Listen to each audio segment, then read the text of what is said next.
Hoy es también llamado Domingo del Buen Pastor, referido a Jesús, nuestro pastor. Y a propósito de esta celebración del Buen Pastor, también hoy es día de oración por las vocaciones al sacerdocio y a la vida consagrada.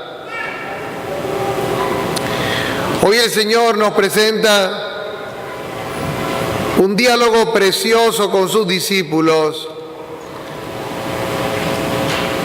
con los fariseos, diciéndole con fuerza que el que no entra por la puerta es un ladrón. Pero podría saltar inmediatamente a nosotros la pregunta, si no es por la puerta, ¿por dónde se entra?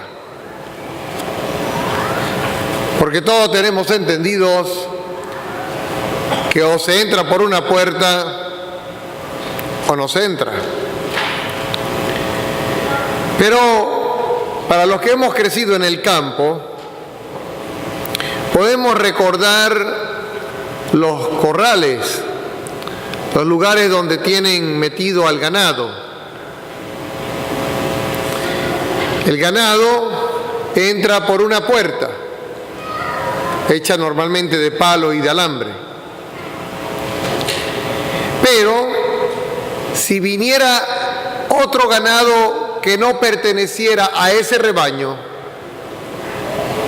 como no conoce dónde está la puerta, abre un boquete, se mete por una de las partes del corral, ahí donde están unos palos, intenta empujar los palos y pasa al otro lado, porque no pertenece a ese grupo que sabe dónde está la puerta.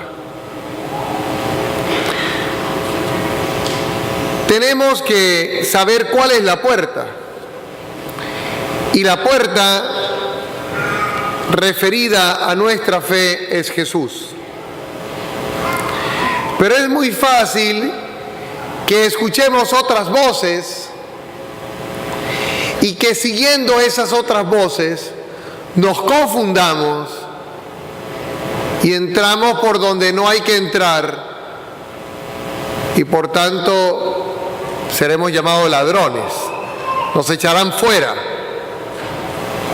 porque nos hemos saltado la entrada. Efectivamente, nosotros tenemos que aprender a entrar por la puerta, que es Jesús.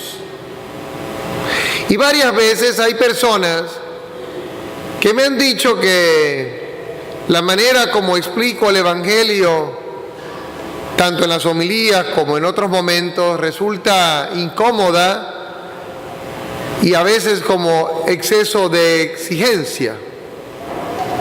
Sin embargo, cuando escuchamos a Jesús, no nos encontramos con un Dios mente abierta que todo lo pasa.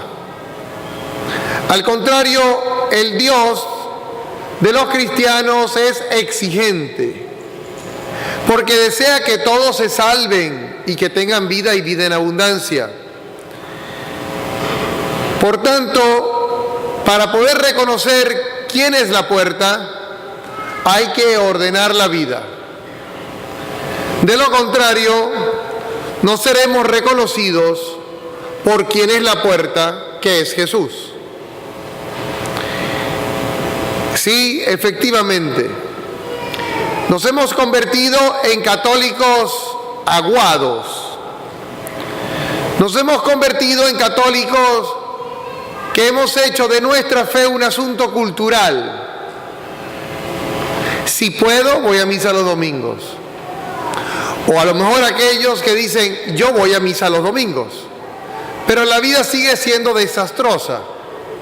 Sigue siendo la vida de aquellos que quieren entrar por el boquete, por otro lado. Y el Señor nos reconoce como su iglesia, su grupo, su rebaño, Pero cuidado, que pretendiendo ser del rebaño de Jesús, no lo seamos y que el día del juicio nos diga, no los conozco. Efectivamente, una cosa es que sepamos quién es Cristo y otra cosa que escuchemos su voz. Tenemos que aprender a escuchar su voz, la de Jesús, para no confundirnos, como decía antes, con otras voces. Y para poder escuchar la voz de Jesús, la voz de Dios, hay que empezar por hacer una cosa. Hay que silenciar la vida, ponerla en silencio. Sería bueno, hasta como tarea, que hagamos una lista de cuáles son los ruidos de nuestra vida. Ruidos como las preocupaciones, las dificultades, los problemas, el trabajo, el dinero, los papeles, los impuestos, las enfermedades, qué sé yo. Cada uno puede hacer una lista larga de cuáles son sus ruidos que les distraen de poner a Dios en el centro y de escuchar su voz. O, por ejemplo, otros ruidos, como los que nos imponemos nosotros a nosotros mismos. Ruidos que nos hemos puesto en la vida, los vicios. Hoy, el vicio tan conocido como el del teléfono. Saque usted la cuenta de cuántas veces mete la mano en el bolsillo o en la cartera para coger el teléfono durante una hora. Y se sorprenderá de su adicción al teléfono. Y después usted me dice que tiene una relación estrecha con Dios. Imposible y no le creo. Usted no podrá tener una relación cercana con Dios si vive distraído. Si su foco de atención está disperso, no puede. Por eso hoy en los hogares, por eso hoy nuestros jóvenes no tienen paz. Por eso el índice de depresión y de estrés es tan alto. Porque anteriormente, para darle un mensaje a usted, se le llamaba por teléfono. Pero hoy en 4 palabras le dan una noticia y usted imagínese el resto. Y además escrito. Hacer silencio. Gracias a Dios nos ha concedido que nuestras misas sean más silenciosas. Porque donde hay bulla no está Dios. Y a veces hacemos de nuestra oración un bullicio. Y donde hay bulla, repito, no está Dios y no se le puede escuchar. ¿Cómo vamos a escuchar la voz de aquel a quien amamos si hay ruido? Importante que aprendamos a valorar lo sagrado y con ello la presencia de Dios. Entonces, para conocer la voz de Dios, hay que aprender a hacer oración. ¿Cómo es tu oración? No limites tu oración a venir a misa los domingos. No limites tu oración a hacerte la señal de la cruz. ¿Hablas con Él? ¿Y cuánto tiempo hablas con Él? Porque nos decimos seguidores suyos.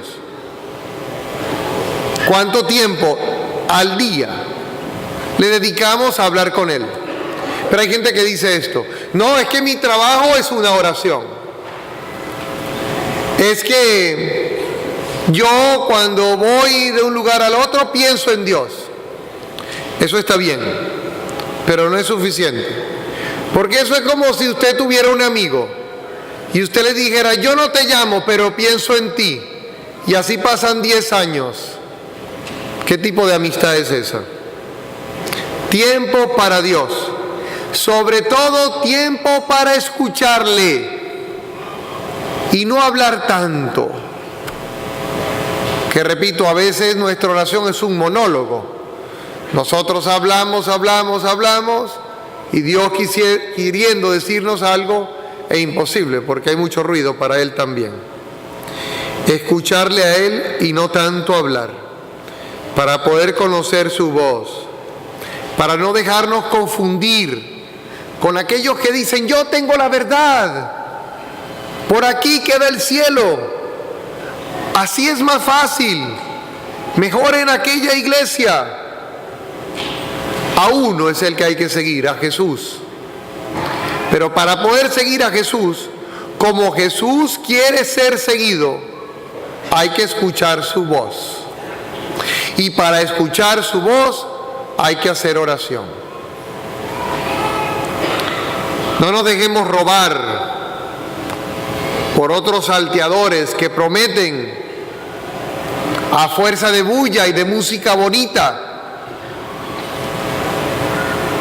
una salvación que es mentira. Dios sale a nuestro paso, nos quiere encontrar. Y miren qué precioso dice San Pedro en los Hechos de los Apóstoles, en su discurso del día de Pentecostés. Dice: al que ustedes mataron, Dios lo ha constituido Señor y Mesías. Y cuando ellos escucharon eso, les dijeron: ¿y qué tenemos que hacer si hay un Señor y Mesías? Y le dice Pedro: conviértanse y sean bautizados, cambien de vida, no sigan viviendo como vivían hasta ahora, transfórmense. Y entonces se les dará el perdón de los pecados y recibirán el don del Espíritu Santo. Recibir el don del Espíritu Santo, al que nos estamos preparando en estos días para Pentecostés, significa esa transformación interior, ese volver a los pies de Jesús, reconocerlo a Él como nuestro Señor y nuestro Mesías, en todo, en todas las áreas de nuestra vida. No puede haber ninguna área de nuestra vida donde no pueda regir Dios según Él quiere, porque Él es la puerta.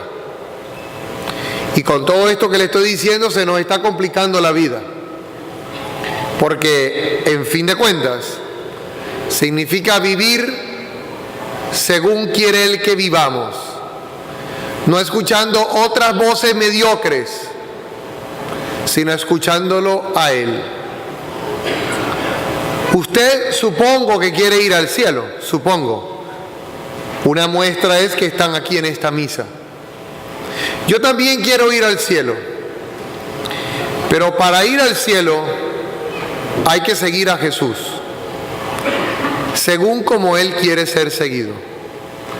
Que Él nos dé la gracia para que podamos entrar por Él, que es la puerta, y para que nuestra vida quede transformada, convertida e inundada por este fuego del Espíritu, que luego contagiará a otros, que verán lo que Él ha hecho en nosotros y que nos ha dado vida y vida en abundancia. En el nombre del Padre, y del Hijo, y del Espíritu Santo.